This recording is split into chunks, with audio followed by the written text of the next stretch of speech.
Hi, and welcome again to yet another episode of Creating Resilience. So, today, as usual, we're discussing food waste. And hi, Vanessa. Hello. So, why are we so focused on food waste this month? Well, for me, the reason I wanted to do this is because we're coming up to what is mainly known and often referred to as the holidays.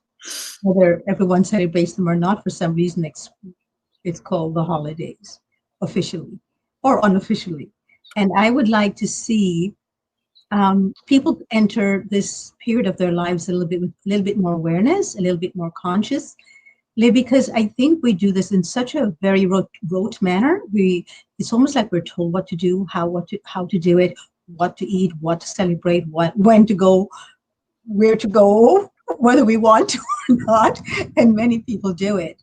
And without thinking. And I think the reason for having a pandemic is actually for us to stop and look at our lives and say, what's working and what's not working, and why am I doing any of these things? And I want to show the amount of waste that is produced by these so-called holidays before they even really start. And that's the reason why. So if you're listening in today for the live or you are watching this at the recorded version, I'd like you to think of ways in which you've contributed to this, in ways you might not wish to contribute anymore, and ways in which you can opt out. So the question first is to define for yourself what is food waste. Now, the reason I'm focusing on food waste and not on all the waste, because there's so much waste that goes on in many places at this time of the year, is because food waste is actually greater than all of the others. And it adds so much methane in when it's thrown in the landfills that I think we've got to really focus it focus on it headlong. And it's interesting because I see a lot of so-called environmental organizations who do a lot of what I call greenwashing, but they're never focused on this. And I'm just shocked. So we want to have a groundswell from the ground up to start focusing on this and change this. So Vanessa, welcome. What is your contribution here today? So I have been actively. I can't hear the audio for some reason, but your audio is off. Oh, hold on. We haven't started. I forgot to press live. I press it. No, I did press it. And we are live. We are live. But for some reason, I'm not hearing you. So let's look and see at the comments if people are hearing us, please. Can you hear me now? Can you hear me now? Can you hear me now? Would somebody please write in the comments if you're hearing us or not? I do not know what is going on, but Vanessa, can you hear me? I can hear you. And I'm not hearing you for some reason. So I would like to let me leave and I'll actually come right back. Ask you to maybe turn off your computer and come back on again, if you don't mind, and see if maybe that is the problem. Here we go with technology as usual. Always a problem with technology. You know, there is an issue right now, StreamYard, from which we use to stream our live broadcast, said that we will lose access to our Facebook account, but it says we've got you covered. So I'm going to click here and see if this will help to reconnect to our destination if Vanessa's coming back on doesn't work. Hi, Vanessa. Can you hear me now? No, still doesn't work. So we had a StreamYard notification that we will lose access to our Facebook account. And it says, don't worry, we've got you covered. Please click here to reconnect your destination. Do you have that as well, Vanessa? No. Okay, let me click it and see what happens. Well, I clicked it. It says, beautiful, your destination is reconnected. You're going to go. So maybe this was not working before. How is this now, Vanessa? I can always hear you. Okay, go ahead and talk, and I'm going to do some stuff in the background and hopefully this, but so talk for long. Okay, sounds good. I could talk for a lot. That's for sure. So basically, I've been really, really mindful, extra mindful, I would say, of food waste. It's something that I always think about. I got rid of my trash can in my kitchen a few years ago because I didn't have anything to put in it. I just have recycling, mostly junk mail, and then compost, whatever my pits, my seeds, peels, that sort of thing. And so I've always been mindful of it, but putting this kind of attention, I've noticed that there are extra things that I'm observing. For example, I spilt a bunch of lentils on the floor, and when I was pouring them into my Instant Pot, and normally I would just kind of sweep it up and keep on going and just go about my day. But this time around, I was really thoughtful of the farmers that had gone to all this effort to bring all the farmers and the workers and everyone involved and the people transporting. I just felt very mindful of all those people and their hard work and their labor and my gratitude towards them. And it kind of shifted my attitude. I didn't think I had a disposable attitude or a careless attitude before, but I suddenly realized, wait a minute, I've been careless with people's work and efforts and careless with what the earth has to offer us and the bounty of the earth. And it really made me think in that moment, couple of extra seconds of effort on my part to pick them up and rinse them off and use them versus just kind of cavalierly throwing them away and just going about my day because that was what was easier for me. So it really made me connect more with the effort of everyone who had been part of that process. The other thing is that when I think I'm much more mindful now, if something is starting to go bad and I don't think that I'm going to be able to get to it, I've been right away making something and freezing it. And when I make something and I don't love the results, I'm kind of making myself eat it anyway, just not to just compost right away and waste it. And not that compost is waste, but just being more mindful of, well, it may not be the greatest experiment because I experiment a whole lot, but I'm going to make an effort to improve it and see what I can discover and try to eat it. And the other thing is that I feel that during the holidays, so let me talk about the holidays for a minute because it's so apropos, and Dory was talking about it. I have one of my favorite examples of a holiday attitude is that I was over at a friend's house a few years ago, and his cat was very overweight. And I guess I'm very conscious of that because my first cat that I had, Persimmon, he was very overweight, and the vet said, this is more of a strain on him and putting pressure on his arteries and his heart and all that, like with a human. And all my ways of trying to get him not to eat as much and trying to get him to exercise. I was a personal trainer trying to train my cat. And just, how much he didn't like the diet food and didn't like restricting it. And he was an eater. He wanted to eat his food. And, I tried through the years. He was mostly healthy, but a little overweight. And one day he just kind of shuddered, "Hey, Paige," and then died. And I was so devastated, and it was out of nowhere, no health problems, anything. And I was so devastated. And I thought, do I want to do an autopsy, which isn't going to bring him back? And, what's it going to accomplish?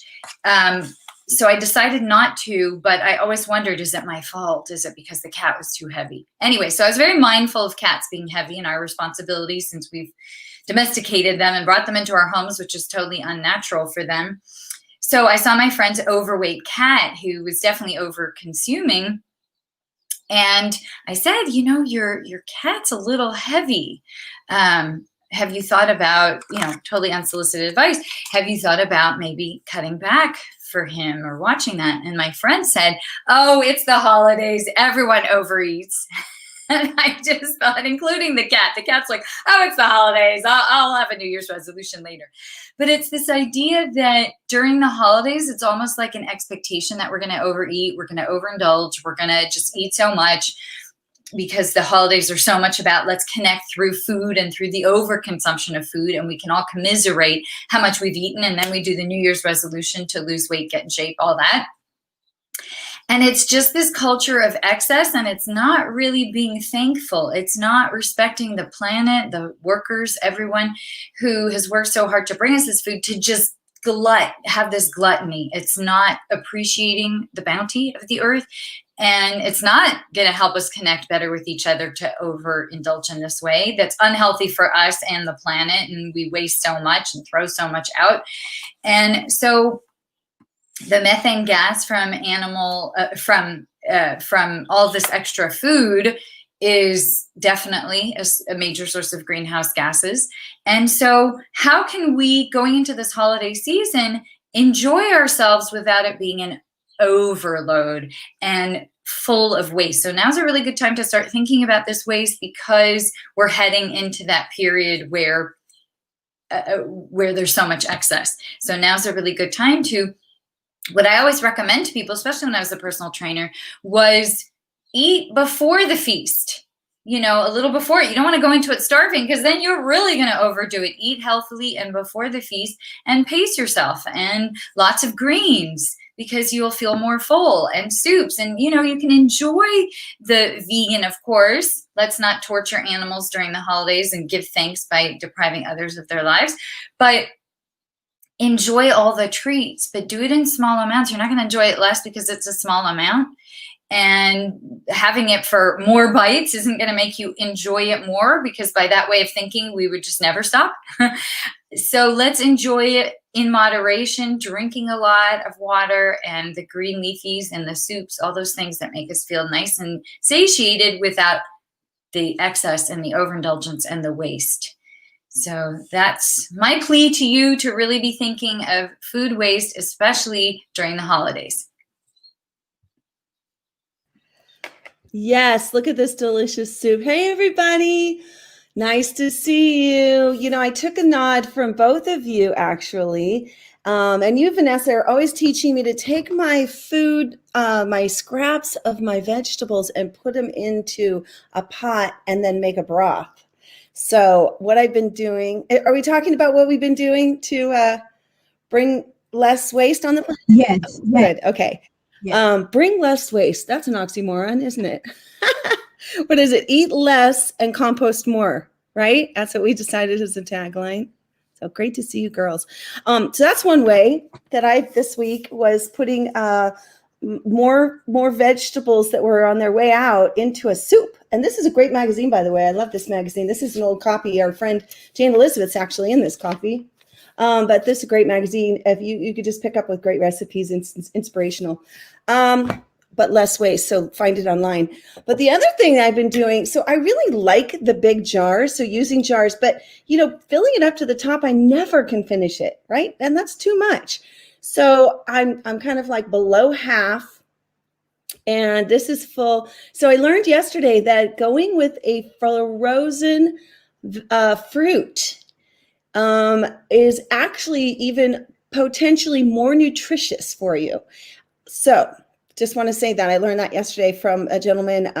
He's 2 days ago, Good Beans, and he has a lot of information from the Good Food Institute. So meanwhile, this is my smoothie, and it has hemp seeds I sprinkled on top, and chia seeds on top, and kale, some blueberries, some coconut water that's sustainable, and some regular water. And that's what I put in there. So I figured, yum. Some other things I've been doing is buying less, being more mindful. My husband of 24 years, we split the grocery shopping here and there. And I say, honey, we already have one of those. We don't need to get more of that. Making our own plant-based milk. Okay, so just want to show you something that's really cool. Maybe you have one of these, maybe you don't, but get some organic almonds, or hang on a second. There's my alarm going off. Somebody else take over and I'll be back. So we will just wait until the alarm goes off. So one of the things that I am really glad that Paige just mentioned is about the plant-based milk. As a matter of fact, on the Elegantly Raw show, I'll be teaching how to make almond milk. And not just by hand, but I have a special machine just for it as well. So one shall be doing it by hand, the other shall be showing how to use this machine. Yeah, well, not that one, but something similar that was created actually originally for soybean to make soy milk, and it makes all of the raw milks. So milks, MYL, we spell it MYLKS. Yes. So, okay, so go ahead, please, Paige, take over. I was going to say this is one of the best purchases. First of all, you're going to use all your milk. So you can make I made a oat and rice milk the other day. You can do any kind of a nut milk. You can do hemp seeds, and it was created by an engineer. I'm just going to show you. There's 4 parts to this. It's so simple. You put your nuts in here. You add water to the bottom of this. You turn it on, but it takes 5 or 6 minutes maximum. Best purchase of my life, because I can make any kind of milk, and it really has me think about how much I'm going to make. I don't fill it ever to the top. I fill it to about here. I bought one of their cute jugs because I just fill it up. You don't have to, but it's kind of fun to have it. And then you shake it up and you just go. It's awesome. And water, some nuts, maybe some almonds, maybe some, like I said, some oats, some cashews, right? You can do all kinds of nuts. You can do seeds, and you can do rice as well. So this has been very, very amazing. Okay, now I want to talk about, we talked about this last week, but this has been incredible to put my water at the bottom, filtered water it keeps the vegetables so crisp and ready to go. So you can also, like, if you have children, let's say, or you just want a snack for later, cut everything up and put it in a little bit of water, stems down like this, and the water just fills in there. And it's really great because I open up my fridge and I see this and I go, oh yeah, I want to have some, vegetables for a snack. But guess what I did? I totally thought of you girls. I decided to go for it. It's a little bit of a science project, but I cut the bottoms. I've seen this. Maybe you've seen it too. I cut the bottom of my celery, and look at, she's already starting to grow. And I'm hoping that I will have a celery from one of my celeries. Have you girls ever done any of these? I bet you have. Yeah, it's in the raw food movement, it's used a lot. Okay, nice. So I'm giving it a go. We'll see how it goes. I think it'd be really fun if we teach people how they can do this with other things. Like, I don't know, you girls take it away, but I'm giving it. My celery is each week. We'll check on its progress. How about that? Love it, love it, love it, love it. Yeah, in the raw food movement, that's used a lot. By the way, the machine that you had for the nut milk, there are many of them from Asia. The Asians have been using them for the longest time, and it's very popular to do that in Asia. And there are several of them here from Asian companies as well. Mine I got years ago from Plantbased, because that's from South Korea, that company, although they operate now in the United States. But there are quite a few of them. If you look around, you'll see. You'll be able to get these machines where you can make your plant-based milk. Thanks for that very much, Paige. So I'd like to speak about people who say, I really don't have time to even think about food waste. Please, I can barely get through the day. I have these children on my nerves. I have got to go to work because now I'm back at, in the building to go to work again. I'm no longer working from home, or I am considered, on the front lines. I don't have time for that. I cannot do all these things to cut down food waste. Yes, you can. Yes, you can. Paige just said you're buying less. I am definitely buying less. How about you, Vanessa? Are you buying less?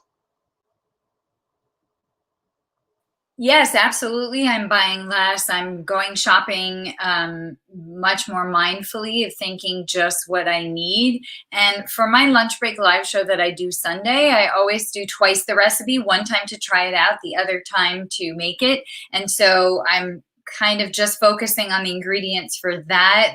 And then I usually freeze one, and the other one I'm eating throughout the week. So I make large quantities of things so that I can spend less time preparing food, and I can just be living off it. I also make things that will last and not go bad.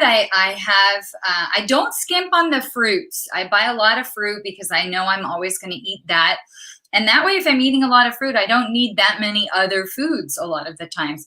And I always buy beans in bulk because they're not going to go bad. And every week I make a batch of beans in my Instant Pot, and I know they never go bad. They're patterns that I have that I'm really paying attention to. How long is this going to last? When do I need to buy another one? So I feel that having that extra mindset on it makes you so much more aware at every moment. Like I feel myself watching myself when I'm preparing things, or about to throw something or compost something, or I'm much more mindful. And in terms of not having time, that's where figuring out a few recipes for the week and making it in somewhat large quantities is really helpful. And then, so that you don't get bored of it, you can do different things. Like, for example, let's say I make a big stew. I can add different seasonings in it for other days. I can mix in my beans. I can wrap it in a nice collared leaf. I can add hot sauce. I can do different things to it to make it, more fun. And if I have a lot of things in the freezer that I've made when I make large quantities, I can have this for a day, have that for a day, and alternate between them. It's just about being mindful and planning. It'll save you a lot of time. If you, for example, Sunday night, make a big pot of something, and then maybe Wednesday make a big pot of something. So you have two large quantities of things that you can alternate between during the week. So and having fresh fruit and nuts and veggies around, it makes it so easy to be on the go and to be busy. Anyone, even if you have kids, it can be a fun project for you and the kids to be making things together. Kids can get involved in that and be part of the process and really understand food and the thankfulness around it and not wasting. So I don't think time has to be a limitation at all. You can use that to your advantage and have it as a group bonding activity with the family. So last week, I actually showed the bento box, and I suggested that we start using bento boxes, to cut down on how much food you take to work with you, or if you're traveling. So there's an elastic band around the bento box, and look how small it is. And this way, you also will not overeat and plan to take too much to work and then not be able to eat it. So it's actually it's non-toxic. It comes with its own little knife and spoons. And here you have the little dividers as well. But if, let's say, you say, oh, forget it. I can't believe you expect me to eat that small amount. I'm a big guy. I need more than that. Then we've got other bento boxes that are bigger that you can use as well. So look to Asia. Asia has the most unique solutions to these problems and these issues. And we're not the first ones inventing this or reinventing it. We don't need to reinvent the wheel. Paige, what do you have there? I told you, this show has now become my favorite show to do because I get to show and tell. I think the key, and I've been 5 years vegan now. So when I first started, my daughter actually went vegan first, 6 months before me. And we would go to, which you can't do now, but deli counters where they had vegan food, hot or cold, and they would give samples at one of the markets nearby.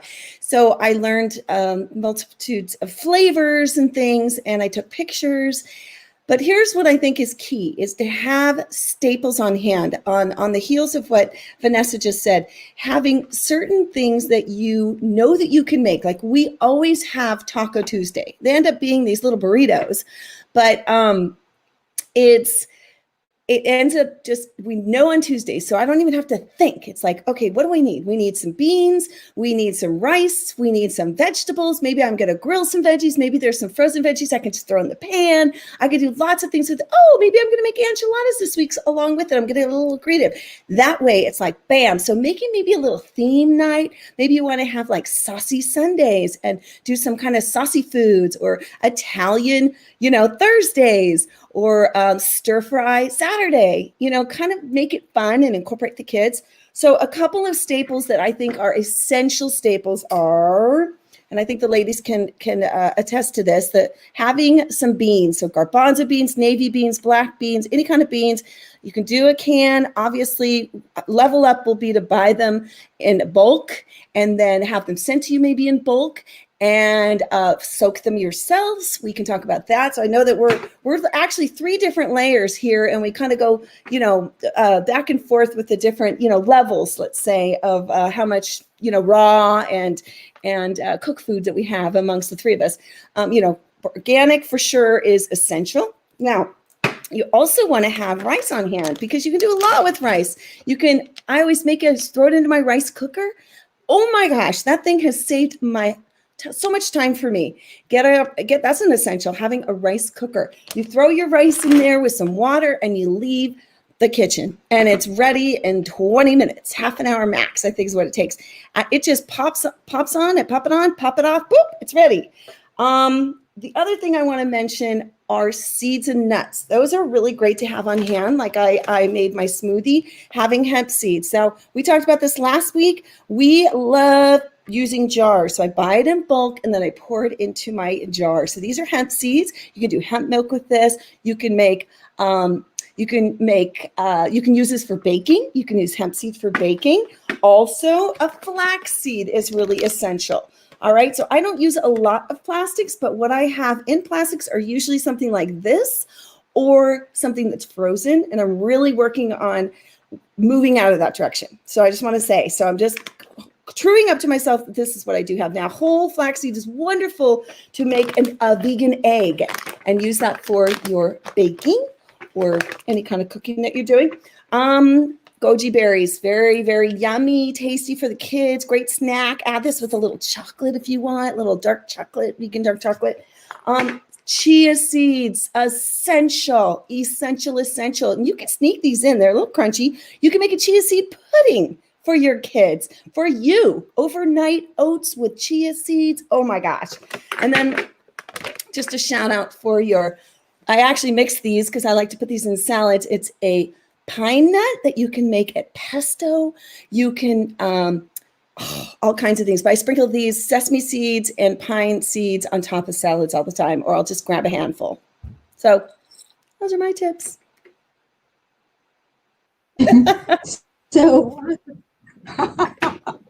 So before Paige runs off and gets something else for show and tell, let's speak about. You know me too well. It's all right here. You should see what I have right here. I have a plethora.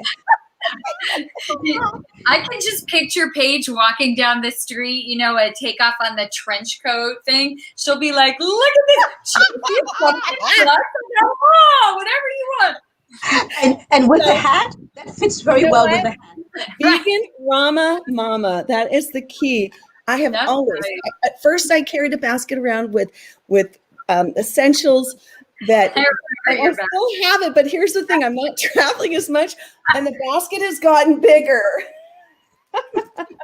But I encourage people to use less waste. And I used to go to stores 7 years ago, and talk about the reducing, eliminating the plastic straws. And I was on the streets holding big signs saying no more plastic bags, and we banned the plastic bags. So now we got to bring that back because a lot of people are using those plastic bags. And now a couple of the stores are no longer using the brown bags with the handles. So people are getting the plastics, which I think the plastic companies are putting those out. And they're encouraging. So I'm disappointed in that. But meanwhile, yeah. So back to you girls. Yes, I could see myself with the trench coat. If I may, trench coat Paige, I wanted to piggyback just on a few of the things that you said, if I may. I wrote down on the Facebook comments, I wrote down all the staples that you had mentioned because I think they were so great. And a few comments I want to make about that. What I do is I eschew plastic whenever I can. I'm really fanatic about that.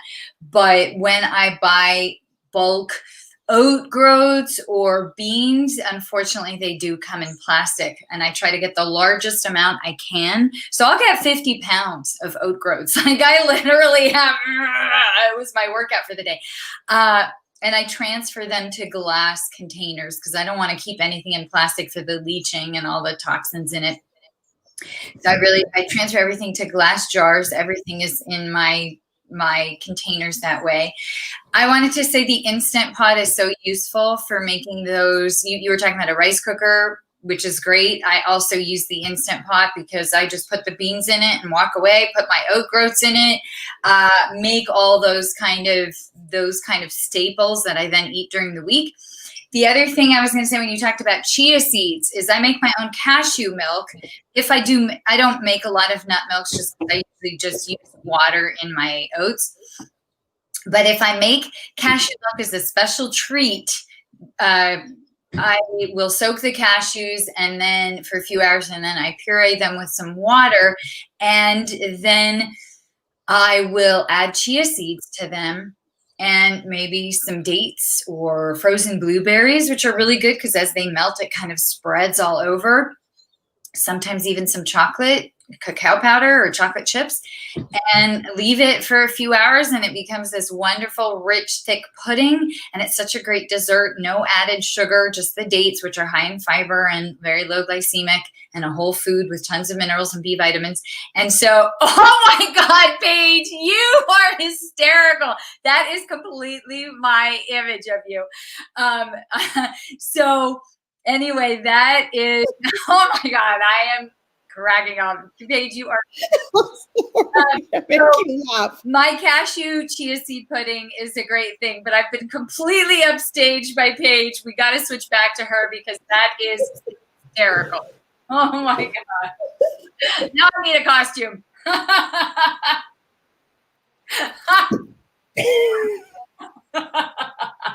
Bring your own. That is a street performer act, Paige. You need to be doing that on like 3rd Street Promenade. That is hysterical. This is my favorite outfit of yours, Paige. This whole ensemble. I mean, I thought that I loved your outfits until now, but today you, to use Vanessa's language, you upstage yourself. Yeah. This is phenomenal. And you just happen to have done there. TikTok video, Instagram video. We got to make some videos of you doing this because that is okay. I'm in. I agree, Vanessa. I agree with that. For zero food waste, let's do some ads to join us with zero food waste with Paige doing this. What does our audience think about this? Yeah, so funny. I love this. Oh my gosh! Like, we'll have to really play on this one, and we talked about doing the love boat, so we'll do that too.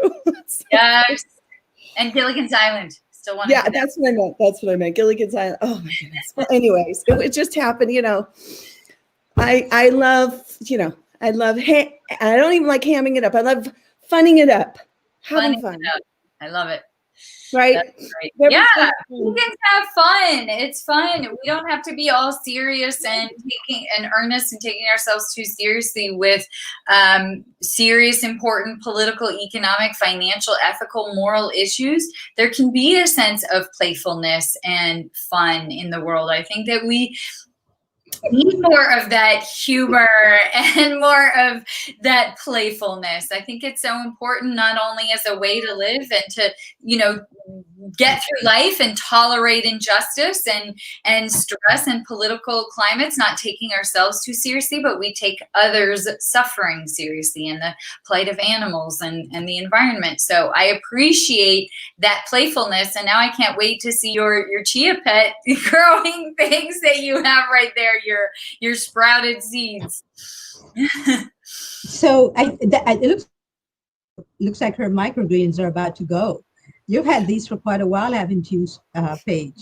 Yes, I've been adding them to all kinds of things. You can see almost half are used up. I forgot to put them in my smoothie. Oops, I think I'll have to reblend. But I'm going to put them on. I'm doing a show about pizzas today and cauliflower crust. These are going on there. I put them into tacos. I've added them to sandwiches. Here's the thing. These are broccoli, and they're not sprouts, they're broccoli microgreens, which I've learned from Dorit, which they're put in soil, so they're not sprouted. They're growing, and the broccoli microgreens are essential for cancer prevention. Super, super high in nutrients, has been proven scientifically. So get yourself some. You can order some seeds online. You can, if somebody has some, I believe you can, I'm going to keep some of these and grow myself. This is great because the people who gave these to me were so sweet. I think I was telling you, it's a mother and son, a vegan mother and son, a woman who is an MD. And they started doing this when he started homeschooling due to the pandemic. And now he's just super into it. Their garden is just bursting with flavor. They're from India. They've been just really growing, and they drop these off, and they come by and they want to pick up the soil and the pan. So I thought that was kind of neat because they reuse them. So shout out to my. That would make a great business. That would make a great business if they did that.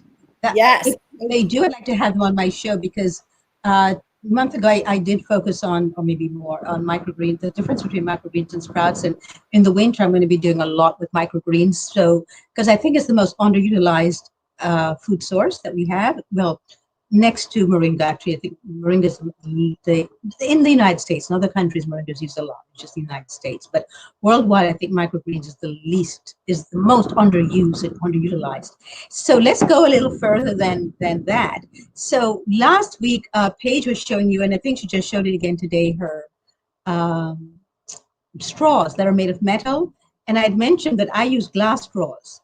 And I used to sell these on my website, actually. I think I shall start again.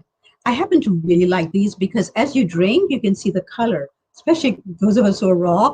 We have such strong colors, and you can see the color, whatever you're drinking, coming up through the straw like this. And children really love it when it's glass. So there are many things we can do. And we want to make sure that we give people solutions that we know work. And that is why we ask you to tune in and to share this with as many people as possible, because I don't believe people really are aware of the damage that food waste does. So to them, I think when people see the connection between the damage it does to them and their health, and their lack of healing, I think that will then make a difference. So shall we now start talking about that, about the differences that it will happen and we will create if we all start looking at even one aspect of moving towards zero food waste? Who wants to go first? Oh, I was going to say that the fact that now everyone is driving again, they're seeing the particulates coming back into the air at a much higher level. It's unlikely that people are going to stop driving. And what the transportation industry produces is a small fraction of the greenhouse gases. The bigger part is animal agriculture and food waste. And the methane gas is more toxic, and it has a much greater impact when you reduce it, has a much greater impact on the air quality than taking cars out of circulation. And I think that part of why we had the best air quality in the world for a brief time during the COVID crisis was that people weren't going out to restaurants and wasting the food they had at home and producing as much excess. And there was a much higher demand for plant-based products, that people were exploring that more because they see clearly the link between animal agriculture and pandemics. Every pandemic has been caused by animal agriculture or interacting with animals and exploiting them. And so there was a lot less of that consumption and waste going on. And I actually was getting I was in an appliance store needing to get something. And this woman was telling me, oh, we've had such a demand for stoves. Before COVID, there were all these people who didn't have stoves. They would just go out to eat all the time. And they're coming in to get stoves because now they're actually cooking and preparing their food. So I just think that the impact that we could have on the planet would be so enormous if we were all mindful of that food waste, and reducing the methane emissions would have an enormous impact on different forms of cancer, lung cancer, different kinds of autoimmune conditions, which are often produced by environmental toxins, pollutants, and of course stress. And we also would be much more conscious of the kinds of foods that we eat if we're thinking about the impact that it's having on the planet. The effects on weather and fires would be enormous. I mean, every day I look at my air quality measure, and it's only now that things are starting to be more in the moderate, almost good category. For so long, because of the fires, it was in that severe unhealthy category. The whole western part of the US was on fire. This is the new normal. We are having climate change from all that we've done to this planet.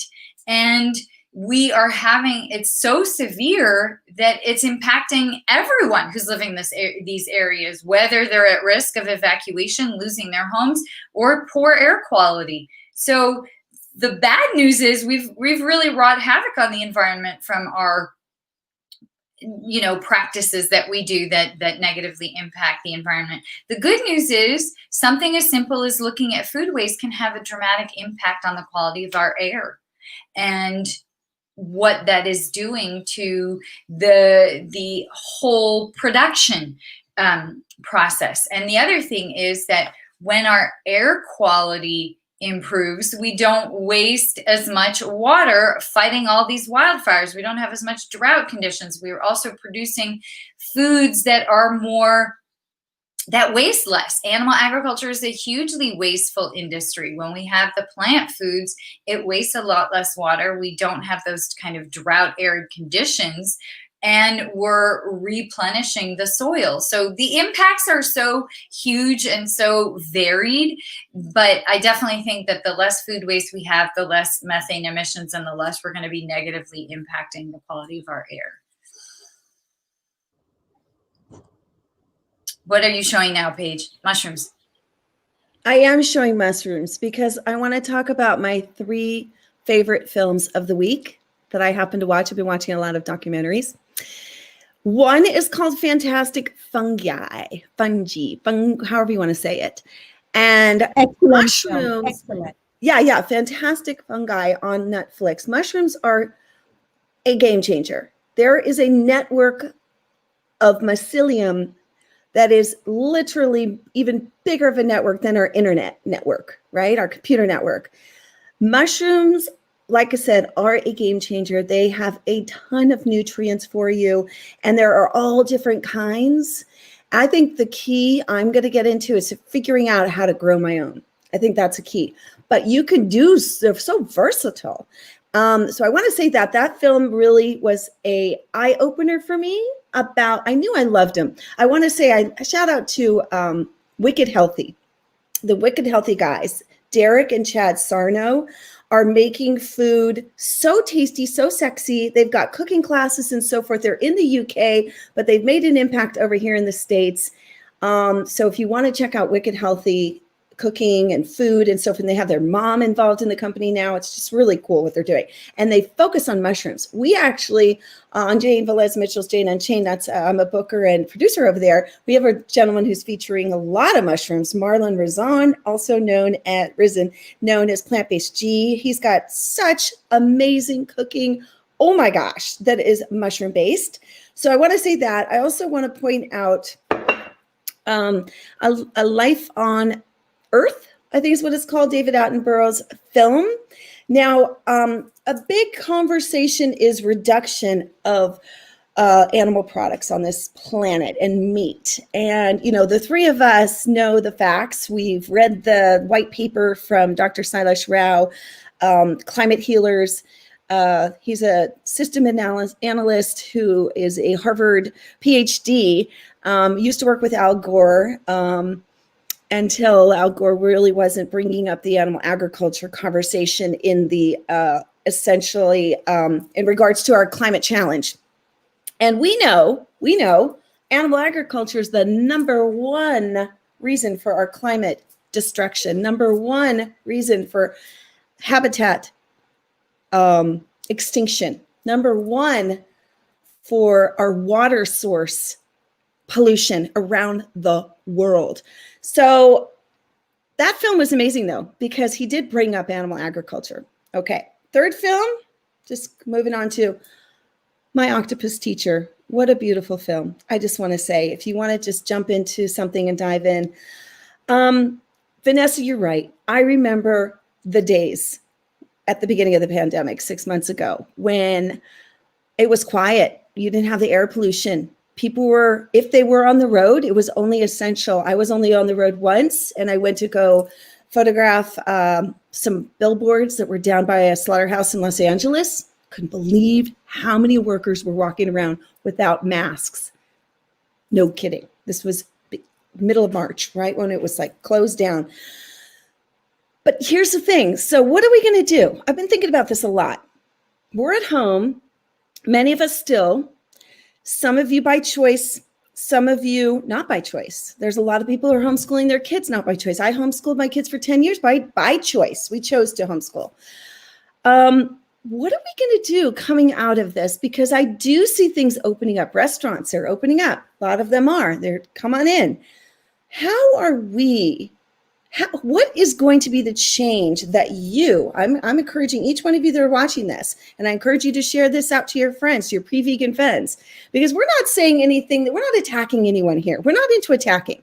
We're into inviting people. We need to come together as a community, as communities, as families, as friends, and sort out how we can invite people into conversations of change. Because we need to come from a systematic changing perspective. But here's what I ask people now, because people say to me like, yeah, it's rough, it's intense, it's, wow, our planet's really messed up. Wow, all that. And I say, but what do you, may I ask, like, what are some of the things that you're doing? And they'll say something like, oh, well, I'm, which is great. Don't get me wrong. I'm leading a workshop on mindfulness. Or, I'm ordering more food in so I don't drive. And I'm keeping people employed. Or, I don't know. Those are just two things that come to mind. And I just want to say, can you look at the science? Because the science is proving that plant-based food is the future and the way we need to go. Whole foods plant-based, okay? Whole foods plant-based. So, what do you ladies? It's a quandary because I get kind of frustrated. I want to kind of shake people and say, you have the choice. Every dollar that you spend is impacting the planet, period, with an exclamation point. I think the workshop on mindfulness is actually the most effective response to everything. Once we develop mindfulness, it takes us way beyond science, because let's think about what science is. It's a human being who came up with some kind of theory and then tested the theory. And usually you need to have financial backing for the theory. And usually the people who back the theory are the people already decide that that's the outcome that they want from it.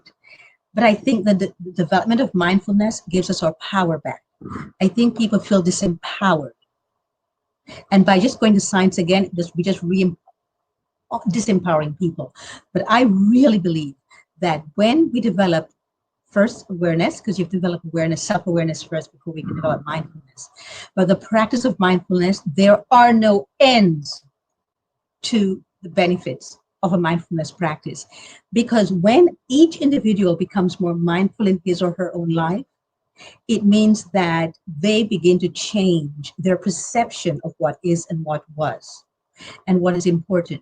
When one person changes, it's a huge difference to the critical mass. Huge difference. It's one by one by one by one that we're able to do this.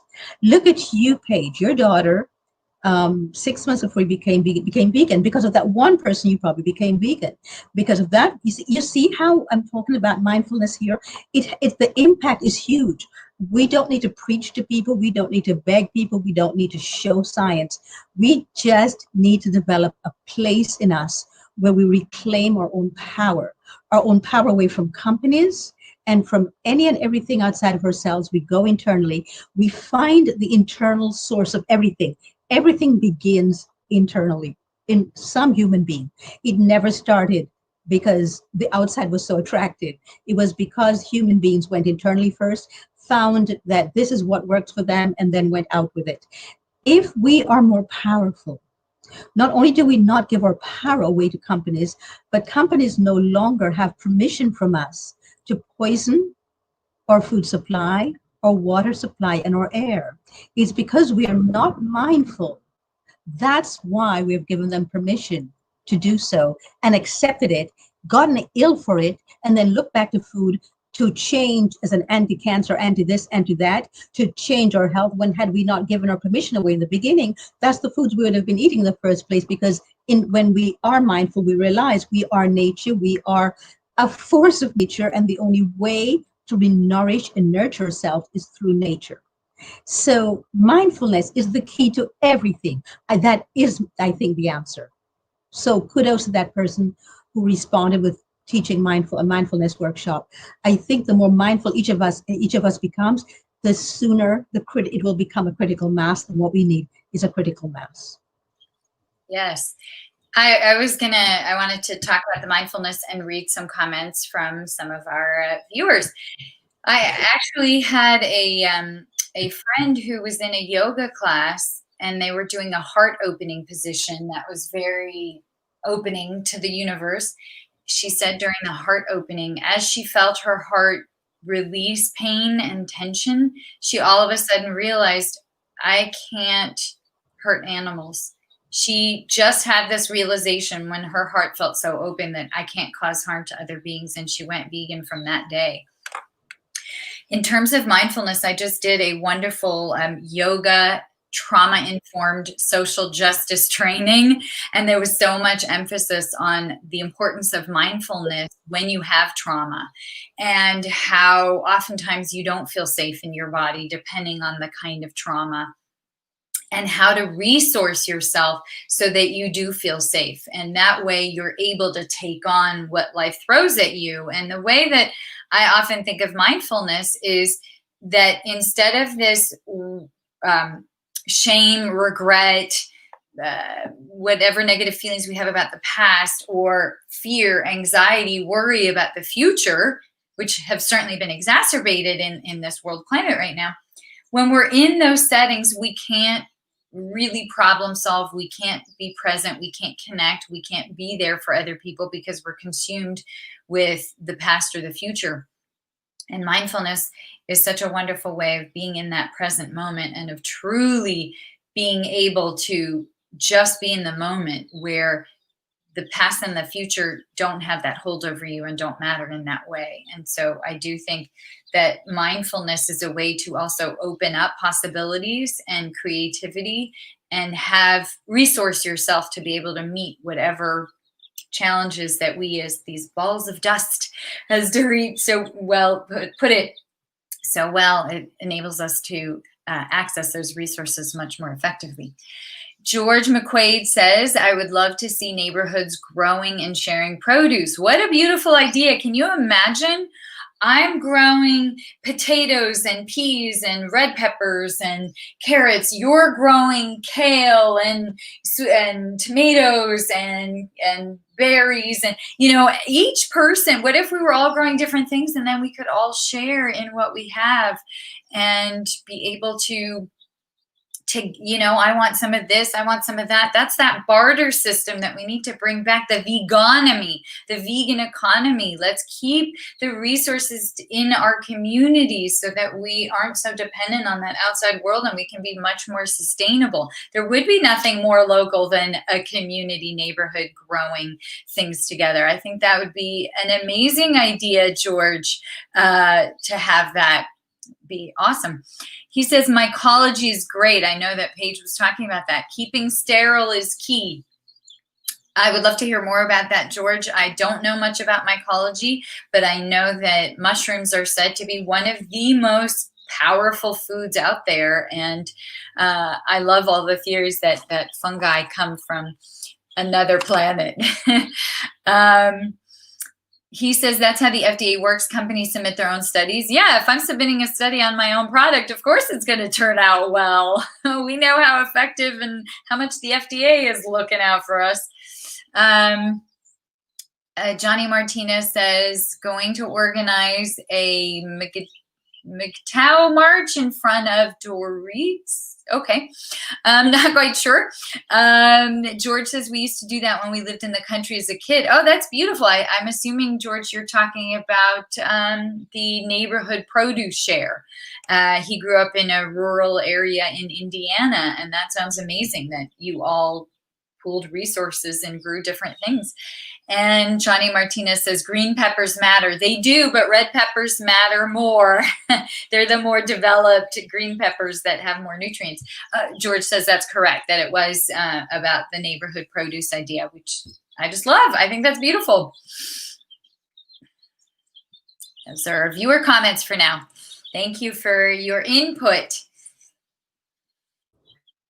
So I love what Paige